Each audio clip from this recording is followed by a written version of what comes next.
आई तुळजाभवानी, हिंदू हृदय सम्राट सरसेनापती बाळासाहेब ठाकरे यांना वंदन करून पक्षप्रमुख उद्धवजी साहेब यांच्या नेतृत्वाखाली चाललेला हा पक्ष आणि पक्ष संघटनेने आज कांदा आंदोलन आणि निवेदन देण्यासाठी या ठिकाणी उपस्थित असलेले आदरणीय नेते सुरेशजी भोर साहेब, त्याचप्रमाणे आदरणीय दिलीपदादा बामणे, भास्करजी गाडगे, सर्व मान्यवर मंडळी, पक्षाचे सर्व कार्यकर्ते, पत्रकार मित्र, आज खऱ्या अर्थानं कांदा फक्त निवेदन द्यायचे या निवेदन देत असताना मोजकीच मंडळी या ठिकाणी आलेली आहेत। त्यामध्ये जिल्हा परिषद सदस्य असेल, पंचायत समितीचे उपसभापती असतील आणि सर्व शिवसैनिक असतील। खऱ्या अर्थानं सांगायचं म्हटलं तर गेले 4-5 महिने आपण तसं पाहिलं तर वर्षभर वाणी साहेब कांद्याला बाजार अजिबात मिळालेले नाही। जसं मोदी सरकार, मोदी साहेब सांगायचे अच्छे दिन आने वाले है, पण आम्हाला रविदादा पठाडे अच्छे दिन बघायला यांच्या सरकारच्या माध्यमामधून आजपर्यंत बघायला मिळालेले नाहीयेत।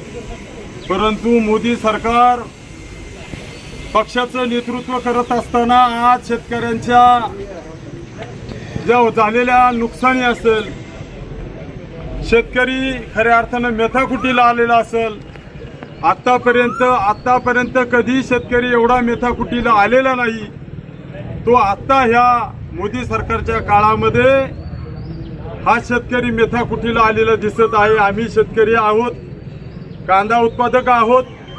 त्याचप्रमाणे त्या ठिकाणी मगाशी आमच्या काचळे साहेबांनी सांगितलं फुलाच्या बाजारभावाचं, भेंडी असेल, तरकारी असतील, कशा प्रकारे शेतकऱ्याला नागवले जाते याकडे कोणत्याही सरकारच्या मग आमदार असेल, खासदार असेल, एकाही प्रतिनिधीचं शेतकऱ्याकडे लक्ष नाहीये। आणि अशा प्रकारे मोदी सरकार सांगते आजच्या दिन आने वाले, मध्यंतरच्या काळामध्ये खिरापत गॅसची वाटली गेली, सर्वसामान्य जनतेला गॅस दिला, तुम्ही आम्हाला दिला, परंतु आज स्वयंपाकासाठी गॅस शिल्लक नाहीयेत। सरपण म्हणावं तर कुठं बाबळी शिल्लक राहिलेली नाही, सरपण तोडण्यासाठी नाही, आणि इंधन जळाऊ लाकडं सुद्धा राहिलेली नाहीत। अशा या काळामध्ये आज मोठा तुटवडा हा गॅसचा आहे। आणि ह्या माध्यमामधून आज पॉल्ट्री फॉर्मवाले माझ्याकडे आले होते, म्हटले आमचं निवेदन द्या, आम्हाला पॉल्ट्री फॉर्म चालवायचे, परंतु त्या ठिकाणी गॅस लागत आहोत उष्णता ऊर्जा निर्माण करण्यासाठी, तो गॅस सुद्धा त्या ठिकाणी शिल्लक नाहीयेत। आता तुम्ही सांगितल्याप्रमाणे अनेक कार्यालयांमध्ये जा, सर्वसामान्य जनतेला न्याय मिळत नाहीयेत, अर्थात पोलीस स्टेशनला जा, त्या ठिकाणी जनतेला न्याय मिळत नाहीयेत, त्या ठिकाणी त्या गरीब जनतेला हुडकावून लावलं जातं, परंतु त्याची केस नोंदवली जात नाही, त्याची दखल घेतली जात नाही, त्याचं म्हणणं काय ते ऐकून घेतलं जात नाही। अशा प्रकारची दादागिरी या खऱ्या अर्थानं या पक्षाची चाललेली आहे। भाजप नेते मजगूर झालेले आहेत। आत्ताच आमच्या कार्यकर्त्यांनी सांगितलं, त्यांना म्हणा ECच्या बाहेर या, कांदा खुरपणाऱ्या महिलांची मुलाखत घ्या, कांदा लागवड करणारी महिलांची मुलाखत घ्या, किंवा ज्या शेतकऱ्याला खत आणावं लागतं त्याला विचारा एका खताच्या गुणीचा बाजारभाव काय आहे।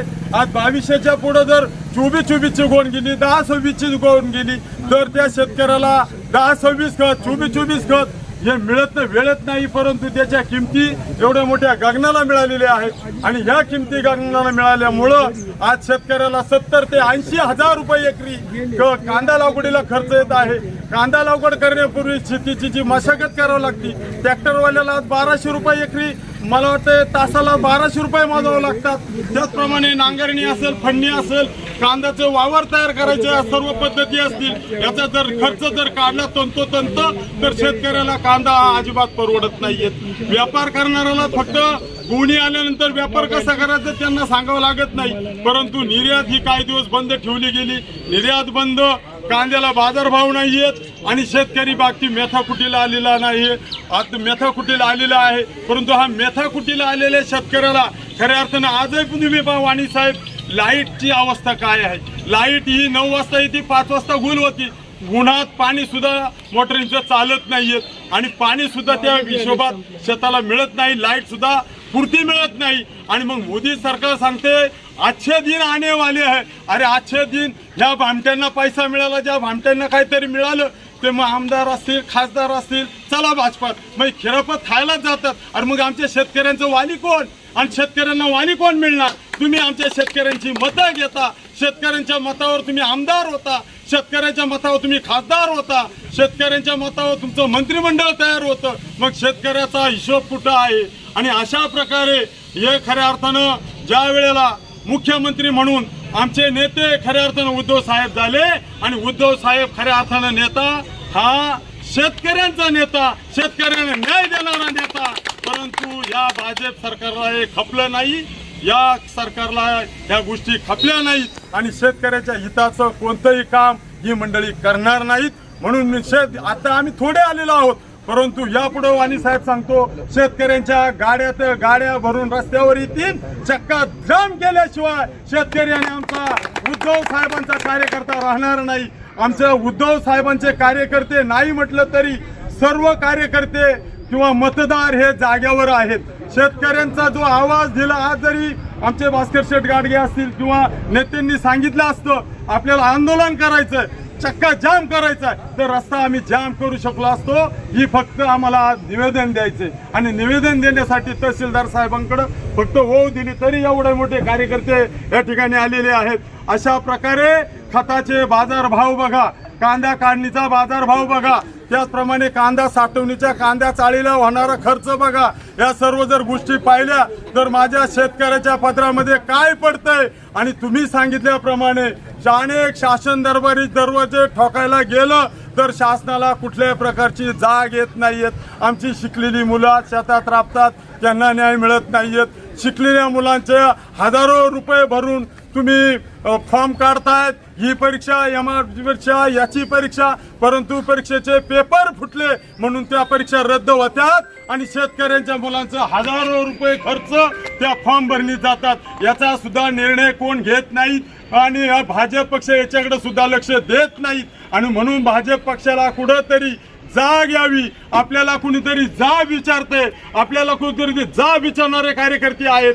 आणि म्हणून हे कार्यकर्ते आज या ठिकाणी तहसील कार्यालयात तहसीलदार साहेबांना निवेदन देण्यासाठी आम्ही सर्व मंडळी या ठिकाणी आलेलो आहोत. आणि ह्या निवेदनाने जरी तहसीलदार साहेबांनी आमचा आवाज जर तिथपर्यंत मंत्रालयापर्यंत नाही पोहोचवला तर तो आवाज आम्ही खऱ्या अर्थानं रस्त्यावरती शेतकऱ्यांच्या माध्यमामधून, आम्ही कार्यकर्त्यांच्या माध्यमामधून आम्ही सर्वजण चक्का जाम केल्याशिवाय या ठिकाणी स्वस्त बसणार नाही, याची नोंद खऱ्या अर्थानं भाजप सरकारने घ्यावी आणि या भाजप सरकारला जाग यावी. म्हणून आम्ही सर्वजण या ठिकाणी आलेलो आहोत. यामध्ये आमच्या सर्व कार्यकर्ते भोर साहेबांपासून तर बामणे साहेबांपासून तर सर्व तळागाळातील शाखा प्रमुख असेल, विभाग प्रमुख असेल, गट प्रमुख असेल, अंगीकृत संघटना असतील, या सर्व रस्त्यावर उतरल्याशिवाय राहणार नाही, याची नोंद घ्यावी.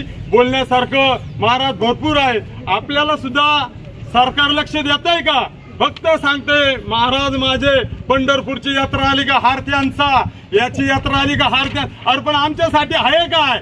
शेतकऱ्यांसाठी काय? आमच्या महाराज मंडळींसाठी काय काय शिल्लक ठेवलंय?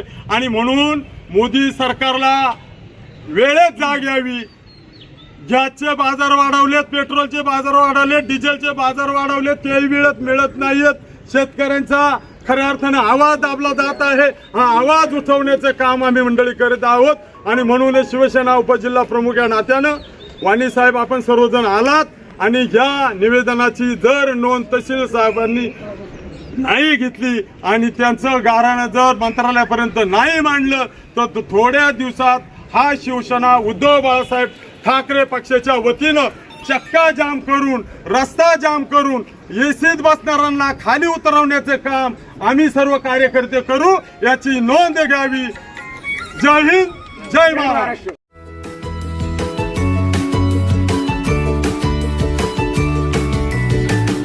बातम्या शेतीच्या, बातम्या मातीच्या, बातम्या अन्यायाच्या, गुन्हेगारीच्या,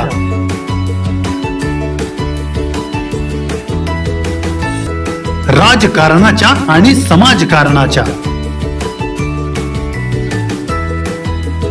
शोषणाविरुद्ध बुलंद आवाज, जनसामान्यांच्या हुंकाराची गाज, सत्कार्याला प्रोत्साहन,